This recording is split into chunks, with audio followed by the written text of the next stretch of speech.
신성델타테크 그리고 CCS 주주 여러분들 반갑습니다. 강프로입니다. 자, 오늘 영상에서는 초전도체 관련주들 중에서 희비가 엇갈리고 있는 신성델타테크와 CCS에 대해서 제가 집중적으로 이야기를 해드리도록 할 테니까 영상 끝까지 시청하시고요. 그리고 무엇보다 오늘 제가 이야기를 해드릴 영상에서는 주된 내용이 신성델타테크가 오늘 반등이 나온 것에 대한 이유, 그리고 CCS는 빠진 것에 대한 이유, 이 두 가지 내용에 대해서 제가 집중적으로 이야기를 드리도록 하겠습니다. 그리고 이 내용을 초전도체 관련된 무언가가 아니라 CCS도 그렇고 신성델타테크도 그렇고 작전주예요. 작전주고 CCS는 대놓고 작전을 하고 있는 종목입니다. 그래서 이 둘의 차이를 제가 집중적으로 분석을 하면서 우리가 추가적으로 수익을 낼 수 있는 방법이 어떻게 되어 있는지 그 부분을 이야기를 드리도록 하겠습니다. 자, 시청하시기 전에 구독과 좋아요 부탁드리고요. 그리고 무엇보다 이해가 안 되시는 분들은요, 댓글 남겨주시면 제가 내용 확인해서 말씀을 드리도록 하겠습니다. 다음 영상으로. 자, 시작하겠습니다. 자, 오늘 신성델타테크가 16%대 강세 마감이 됐습니다. 그리고 어저께 조정 한 8% 정도의 마감이 됐는데 엊그저께 고가를 넘어서면서 뭔가 더 갈 수 있을 것 같은 그런 내용이 막 나옵니다. 그쵸? 막 나와요. 그리고 차트적으로도 22평을 돌파하는 상황이 나오다 보니까 되게 좀 긍정적인 내용으로 우리가 바라보고 있는 것 같은데, 일단 주식시장에서 가장 중요한 건 가격이고요. 그 가격이 추가적으로 뻗어 나가기 위해서는 자, 요 정배열을 만들어야 됩니다. 근데 지금 역배열 구간이죠. 근데 주가라는 게 와, 지금 왜 역배열이지? 이렇게 생각할 게 아니라 이렇게 보시면 되는 거예요. 주가가 떨어졌죠. 그쵸? 떨어졌습니다. 그러면 17일 동안이니까 여기서 3일을 더한다고 한들 20일 동안의 고가는 69,600원입니다. 그럼 생각해보세요. 이 고가 6만원 중반 후반대의 가격이 하루면 다 빠지잖아요. 그래야 요 가격이 나오니까 요 가격대가 보세요. 5만원대입니다. 5만원대. 그러면 하루면 요 가격대가 빠지니까 21이평선이 가파르게 떨어지는 상황이 온단 말이에요. 이러면 당연히 62평의 고가는 자, 보세요. 요런 상황이 됩니다. 요런 상황이 요렇게 그어서 보면 요렇게 됩니다. 요렇게. 요게 빠지더라도 62평은 거의 기울기의 변화가 없어요. 근데 지금 살짝 꺾였죠. 왜 꺾여요? 62평의 저가 이탈을 했기 때문입니다. 즉 60일 동안의 신저가를 여기 신성델타테크가 만든 거예요. 그러니까 61일평이 꺾이기는 했지만 21일평선은 애초에 꺾이기 시작했고 21일평이 가파르게 떨어지기 때문에 역배열을 만들 수밖에 없다. 근데 주가가 올라가기 위해서는요. 자, 보세요. 모든 주식은요. 역배열 구간에서 62평을 돌파하는 상황이 나올 수도 있지만 이건 이제 정배열로 바뀌는 신호가 떴구나. 요렇게 해석을 해야 되는 거지. 야, 이때부터 무조건 간다. 이게 아닌 거예요. 보세요. 정확하게 자, 여기까지 한번 보겠습니다. 삭제하고 여기까지 딱 보면은 자, 보세요. 정배열 만들고 딱 딛고 가죠. 그래서 21일평선과 61일평선의 관계에 대해서는 무조건 이해를 하고 요 내용을 토대로 내가 매매를 하는 걸 잊지 말자. 요 부분 기억하시고, 자, 그러면 오늘 같은 경우에는 어떻게 될까요? 오늘 같은 경우에 자, 보세요. 지금 역배열로 전환이 됐죠. 저는 개인적으로 여기 62평까지의 반등 구간을 잡아놨습니다. 그리고 저는 신성델타테크 오늘 매도를 했고요. 그리고 CCS 같은 경우에도 그쵸? 지금은 제가 보유하고 있지 않지만 딱 요날 10월 30일 날 매수해서 20%대 수익으로 마감이 됐고요. 그리고 요날 있죠. 요날 이 11월 3일인가 그럴 겁니다. 2주 전 금요일인데 요날 시간에 하한가를 갔어요. 장중에는 상한가를 갔는데, 근데 상한가를 간 종목은 다음날 갭이 나오잖아요. 물론 저는 요 시세를 못 먹었습니다만은 그 다음날 딱 떨어져서 15%의 매수를 해서 그쵸? 이 마이너스 15%의 매수를 해서 보합권에 정확히 매도한 내용이 있습니다. 그 부분까지 확인시켜 드릴게요. 확인 한번 해보겠습니다. 우선 이야기를 해야 될 건 신성델타테크에 대한 내용이죠. 10월 10일로 쭉 넘어가 볼게요. 여기는 강프로의 무료 소통방이고요. 지금 가장 중요한 내용은 강프로의 무료 소통방이 어떤 내용을 가지고 매매를 하는가. 자, 보세요. 10월 10일 신성델타테크 고가는 64,000원입니다. 이미 고가 나왔고요. 이제 매도해야 될 때다. 10월 10일 오후 12시 49분에 제가 이야기를 드린 내용이죠. 이때 신성델타테크의 가격이 62,800원이었습니다. 그리고 나서 제가 이것도 걱정이 돼가지고 여기 보세요. 신성델타테크 내일 급락 나올 수 있다. 내일 매도 예정이니 준비하세요. 그때가 요 가격대, 요 가격대. 저 69,000원대 이 고가를 제가 잡은 게 아니에요. 잡은 게 아닌데 제가 어떻게 이런 매매를 하게 되었을까요? 그쵸? 이격도가 벌어졌기 때문이고 바닥 대비해서 6배 올라왔으면 많이 올랐잖아요. 근데 야, 초전도체가 세상을 바꿀 거야.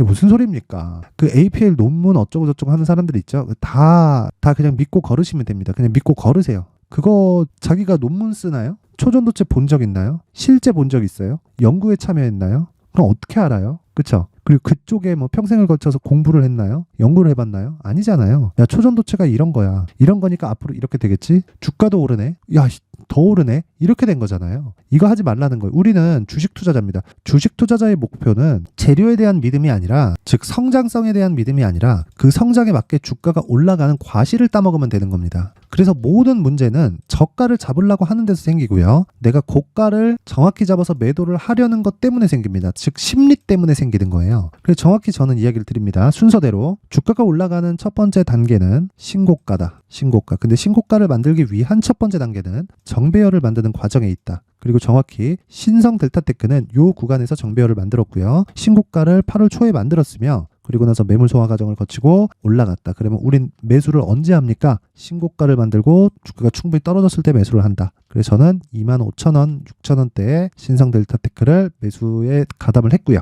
그리고 추가적으로 상승을 해서, 그쵸, 고가 정확하게 못 맞춘다 그랬죠? 정확하게 5만원 전후에서 매도가 이루어졌습니다. 그리고 나서 제가 9월 달에 계속해서 매도를 해야 된다고 이야기를 드린 겁니다. 왜 그러냐면 초전도체가 만약에 맞다고 쳐볼게요. 1K99가 초전도체래. 그러면 요거 신성델타테크에서 돈을 벌려면 어떻게 해야 돼요? 이거 상용화 시켜야 되잖아요. 근데 그 상용화를 시키려면 어떻게 해야 됩니까? 어떻게 해야 돼요? 공장을 만들고 이것저것 많은 투자를 받아야겠죠. 뭐 투자 받기 쉽겠지. 세상을 바꿀 수 있는 물질은 맞잖아요. 그래서 제가 이야기를 드렸었던 게 상용화까지는 시간이 걸린다. 근데 주가는 6배 올랐네.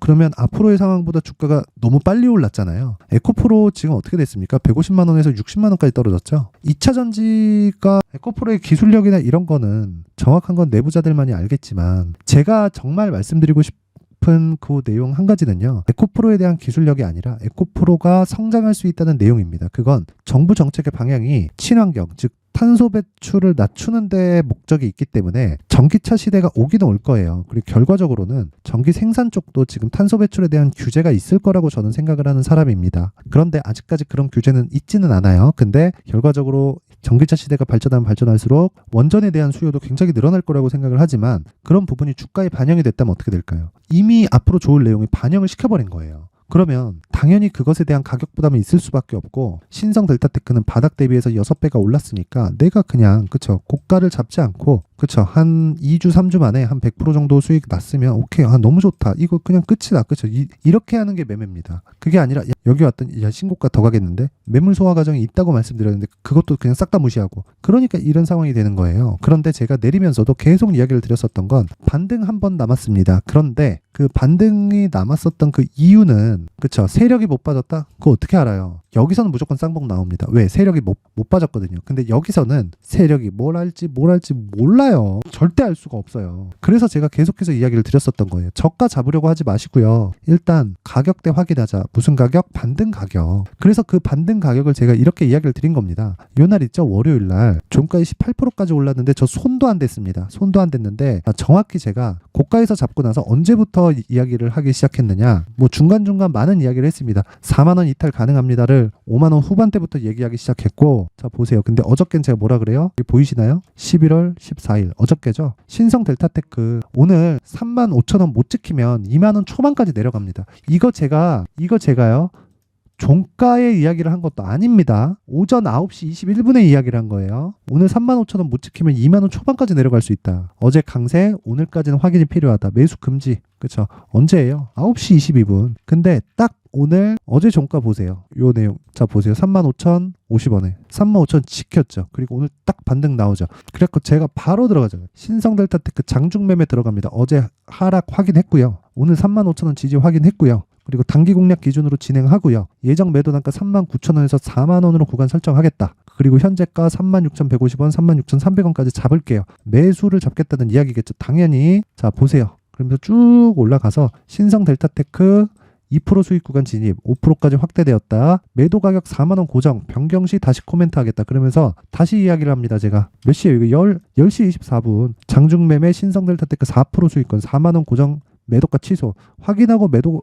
나가겠습니다. 자 보세요. 그 다음에 딱 14분 뒤에 신성 델타테크 VI 들어갔다. 축하드리고요. 그쵸? VI 들어갔다. 충분한 거래가 들어왔다는 겁니다. 근데 다시 말씀드리지만 이게 중요한 게 아니다. 확인하고 매매를 하라는 내용을 보여드리기 위해서 이렇게 얘기를 드리는 거예요. 이거 잊지 마시고 저는 계속해서 내린다고 했었던 사람이지만 바닥이 확인되는 즉시 투입한다. 자, 그러면 누가 현명한 겁니까? 여기서도 초전도체, 여기서도 초전도체, 50%가 빠져도 초전도체. 근데 저는 딱 가격만 보고 올라가죠. 올라갔을 때 어떻게 해요? 바로 매수합니다. 바로. 그쵸? 자, 이렇게 바로 매수합니다. 바로 매수하는 부분 그거 참고하시면 되고, 그리고 진짜 중요한 건요. 그쵸? 계속 요 내용이에요. 어떤 분이 질문보다는 놀라시더라고요. 아, 진짜 신성 4만원 넘어갔네요. 대박입니다, 강프로님. 저 밑에다 딱 이야기를 달아드리죠. 긴장 풀지 마세요. 신성 델타테크 추세는 완벽히 무너졌다. 고가에서 50%가 빠졌는데 추세가 안 무너졌다고 하는 사람이 이상한 사람이에요. 자, 무너졌고요. 재료가 중요한 게 아닙니다. 여기 기술적으로 먹고 빠져야 된다. 왜? 역배열 구간에서 고가는 확정이입니다. 확정. 그쵸? 어디까지? 47,000원까지. 그쵸? 내일 추가적으로 상승할지 안 할지 전 모릅니다. 근데 내일도 만약에 시초가에 매물이 쏟아진다. 지금 한 13% 정도 수익권에 끝났는데 4, 5% 정도 그냥 떨어지고 나 그냥 수익 본 거 포기하고 저 나올 거예요. 뒤도 안 들어보고 나올 겁니다. 저는 거기서 뭐 초전도체 관련된 내용으로 그렇다고 하더라도 수익은 줄겠지. 한 13%에서 수익은 줄겠지. 그리고 추가적으로 올라갈 수 있다는 사람들은 그거 하면 돼요. 그거 하면 되는데 제가 이야기를 드리고자 하는 건 왜 이런 50%까지 맞아가면서 스트레스를 받냐 이 말입니다. 내가 만약에 여기서 매수했다고 쳐볼게요. 4만 원부터 매수했다고 쳐볼게요. 수익 수익 거봐 내 잘 봤지 이탈 와 여기 손절해야 되나 이 얘기 안 나올 것 같아요. 나옵니다. 나와요. 자, 이렇게 매매를 하시는 분들, 내가 심리가 안 잡히시는 분들은 제가 정확하게 이야기를 드리고 있습니다. 신성에 관련해서. 여기도 자, 신성 델타테크 4만원 돌파 목전에 두고 있고요. 22평 수렴되어 있고요. 오늘 최대 상승 가격 45,000원 상한가 부근이다. 상승 시 미련 없이 빠지겠다. 상한가고 뭐고 그냥 빠지겠다. 그리고 4만원 돌파 관점 모이면 다시 코멘트 하겠다. 계속해서 이야기를 드리죠. 이것뿐이 아닙니다. 그쵸? 오늘 자, LNK 바이오 보세요. LNK 바이오 어떻게 됐나요? 오늘 13% 상승했습니다. 이것과 관련된 내용도 있는데 내용 너무 길어지니까 패스하고요. 메타바이오. 자, 메타바이오 보세요. 지금 26%대 강세 보였죠? 그쵸? 다 언제 나갔나요? 11월 15일 8시 47분 8시 50분 이렇게 진행이 된다. 이게 뭐다? 시초가 단타. 그쵸? 요거 오늘 20%의 종가 매도 끝납니다. 요거 단타라 그랬죠? 그쵸? 그래서 제가 한마디만 더 드릴게요. 딱 주식시장에서 심리가 안 잡힌다 하는 분들은요. 소통방 입장하세요. 소통방 입장하시고 정말 주식 투자를 어떻게 하는 건지 딱 보면 감이 오실 겁니다. 그렇죠? 그래서 멘탈이 안 잡히시는 분들은 자, 영상 상단에 있는 전화번호로 참여라고 문자를 보내주시는 분들에 한해서만 제가 강프로의 무료 소통방 입장 링크를 공유해 드리도록 할 테니까 딱 오늘까지만 제가 공유를 하도록 하겠습니다. 가장 중요한 내용은 내가 언제 어떻게 매매를 하는지에 대한 부분을 파악하는 거다. 그게 신고가가 첫 번째고, 그리고 신고가 이후에는 추가 시세가 발생하지만 그때는 시세의 속도가 굉장히 빠르다. 그런 부분은 내가 2주 안에 수익을 볼 수 있는 가격대를 잡으려면 신고가에 대한 이해가 필요하고, 그런 부분을 소통방에서 제가 계속해서 언급을 하고 있습니다. 그래서 그런 부분을 알고 싶다 하시는 분들, 그리고 하루에 뭐 10% 20% 단타를 한번 해보고 싶다 하시는 분들은 다 무료입니다. 참여라고 상단에 번호 확인해서 문자 보내시고요. 그리고 무엇보다 제가 이렇게 가격을 잡을 수 있는 원동력이 되었었던 신성 델타테크와 CCS의 가격과 단기 보유 전략, 그리고 전 CCS가 조정 구간에서 한 번의 기회가 있다. 그리고 9월 말 10월 초에 나왔었던 신성 델타테크의 반등 이상의 움직임을 CCS가 보여줄 수 있다고 생각을 하고요. 가격 추적을 계속하고 있습니다. 오늘 전 CCS 매수 안 했고 신성 델타테크는 매수해서 홀딩하고 넘어간다. 이 내용이 포함되면 내용 너무 길어지니까 자, 가격과 단기 보유 전략 딱 가져가셔서 똑같이 매매하시면 됩니다. 상단에 있는 번호로 숫자 3이라고 문자 보내주시는 분들에 한해서만 제가 신성 델타테크 그리고 CCS의 가격과 단기 보유 전략을 공유해 드리도록 하겠습니다. 자, 신성 델타테크로 스트레스를 받으셨던 분들 만족하시지는 못하겠지만 그래도 오늘 16%나 강세가 나왔으니까 축하드리고요. 저도 수익 봐서 기분이 좋지만 모든 분들이 다 수익을 보셨으면 좋겠다는 마음이 있습니다. 그리고 항상 시청해 주셔서 감사드리고 모두 성공 투자하셨으면 좋겠습니다. 자, 이제 23년도 다 끝나가지만 매매를 하시면서 스트레스를 받으시는 분들이 있을 수 있습니다. 시장이 항상 그렇긴 하지만 그래도 제 구독자분들과 시청해주시는 분들을 위해서 앞으로 차기 주도주가 될 수 있는 대시세 종목을 준비를 해왔습니다. 단타나 짧은 수익만을 쫓다 보면요, 잦은 손절로 계좌가 망가지는 건 순식간이고요. 그만큼 수익하고는 거리가 멀어지겠죠. 장기간 유지하기가 어렵기 때문입니다. 결과적으로 주식시장에서 돈을 벌기 위해서는요, 어떤 계기를 만들어야 되는데 그 계기는 한 종목에 비중을 실어서요, 수익을 보는 것 말고는 없습니다. 쓸데없이 잦은 매매를 하지 말라는 이야기고요. 그리고 한 종목에 비중을 실을 수 있어야 된다는 겁니다. 그런데 이 비중을 실는 과정에서 성장 산업군에 대한 이해가 필요하다는 겁니다. 이 부분을 반드시 기억을 하셔야 돼요. 자, 이런 성장 산업에 대한 구조와 제가 앞서 말씀드렸던 신고가 그리고 선반영 구조에 대해서 이해를 했을 때 이런 매매를 할 수 있게 됩니다. 2월 7일 강프로의 대시세 종목으로 에코프로 매수가는 17만원 이에서 진행이 됐고요. 그리고 목표가는 50만원부터 자율 매도 구간으로 잡았죠. 예상 수익 범위가 200% 이상으로 되어 있는데 신고가 이후에 선반영 평균치가 200% 이상이기 때문에 그렇습니다. 자, 그런데 에코프로가 2차전지 양극재 기업이죠. 2차전지 양극재는 친환경이라는 범주 안에 속해 있다고 보시면 됩니다. 근데 제가 항상 이야기를 드리죠. 시세는 항상 연결된다고요. 앞으로 나올 대시세 종목도 이런 친환경이라는 성장 산업군에 포함되어 있어야 됩니다. 자, 이런 성장 산업군에 포함되어 있는 걸 확인한다면 이 내용처럼 세 가지의 공통점을 가지고 있습니다. 1년에 많은 종목이 발생하지 않고요. 그리고 세력들의 장기간 매집 구간이 확인돼야 되고, 그리고 상승하기 시작하면 평균적으로 3개월 정도의 상승 구간을 보이기는 하지만 제가 2개월이라고 작성을 해온 건 한 가지 내용 때문입니다. 한 달은 확인하는 과정이 필요하기 때문입니다. 이게 무슨 얘기냐면 성장 산업에 대한 부분 그리고 이런 공통점, 여기다가 기술적인 내용을 다 포함을 시키더라도 절대적으로 가격이 우선적으로 반영이 되는 것이기 때문입니다. 에코프로도 마찬가지예요. 장기간 하락하면서 최악의 국면을 거쳐왔고요. 이 구간에서 먼저 하락을 했다는 건 앞서 말씀드렸던 내용처럼 고가에 대한 부분이 아니라 저가, 즉 나쁜 부분을 반영한 이후에 신고가를 발생을 시켰다는 건 앞으로 좋을 부분을 반영이 되고 있다는 거죠. 그런데 본격적인 시세는 신고가 이후라고 말씀을 드렸고 지금은 매물 소화 과정을 보내고 있습니다. 앞서 말씀드린 대로 가격 먼저 분석을 끝냈죠. 그리고 나서는 정부 정책의 방향과 맞는지를 체크를 해야 되는 겁니다. 2023년 대시세 종목인 에코프로도요, 정부 정책의 방향에 맞는 종목이라고 볼 수 있겠죠. 물론 이런 종목들도요, 신고가 이후에 시세를 낸다는 건 반드시 기억하고 있어야 됩니다. 자, 이런 내용을 토대로 23년 상반기 에코프로와 같은 대시세 종목을 준비를 해왔습니다. 자, 하반기 대시세 종목은 영상 상단의 전화번호로 대시세라고 문자를 보내주시는 분들에 한해서만 공유해드리도록 할 테니까 영상 상단의 전화번호 확인해서 하반기 대시세 종목으로 큰 수익 내셨으면 좋겠습니다.